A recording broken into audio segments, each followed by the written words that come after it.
Assalamualaikum warahmatullahi wabarakatuh. Perkenalkan, nama saya Yuza Asrika dengan NIM A1C322033. Di sini saya akan menjelaskan tentang gaya dan usaha. Nah, kalian sudah tahu apa itu gaya dan usaha? Gaya adalah tarikan dan dorongan, sedangkan usaha adalah kemampuan untuk menyebabkan perubahan. Makanya kata orang kalau mau mengubah nasib harus berusaha. Gaya terbagi menjadi dua, yaitu gaya sentuh dan gaya tak sentuh, di mana gaya sentuh adalah gaya yang timbul karena kontak langsung antara dua benda. Contohnya itu gaya gesek, gaya pegas, dan lain-lain.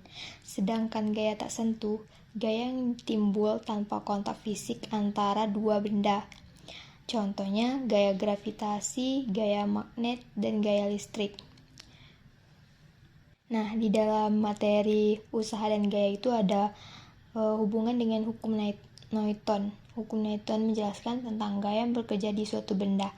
Nah, hukum Newton ini terbagi menjadi dua, ada hukum Newton 1, 2, dan 3. Nah, hukum Newton 1 yang berbunyi menyatakan bahwa suatu benda akan tetap dalam keadaan diam atau bergerak lurus dengan kecepatan konstan kecuali ada gaya eksternal yang bekerja padanya. Sedangkan bunyi hukum Newton 2 yaitu jika restan gaya tidak sama dengan 0, maka benda akan bergerak dengan percepatan tertentu. Yang terakhir yaitu hukum Newton yang ketiga. Jika suatu benda diberikan suatu gaya, maka benda tersebut akan memberikan gaya yang besar dengan gaya yang diterima dengan arah yang berlawanan. Selanjutnya saya akan menjelaskan tentang gaya berat dan gaya normal dan gaya gesek.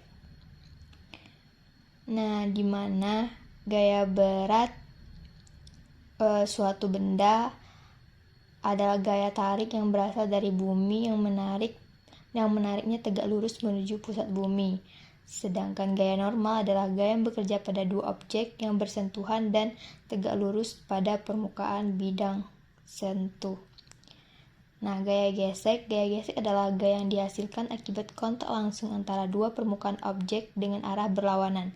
Semakin kasar permukaan sentuh, semakin besar gaya gesek. Nah, gaya gesek terbagi menjadi dua, yaitu ada gaya gesek statis dan gaya gesek kinesis. Nah, gaya gesek statis ini adalah gaya gesek pada objek diam, sedangkan gaya gesek kinesis ini adalah gaya gesek pada objek bergerak.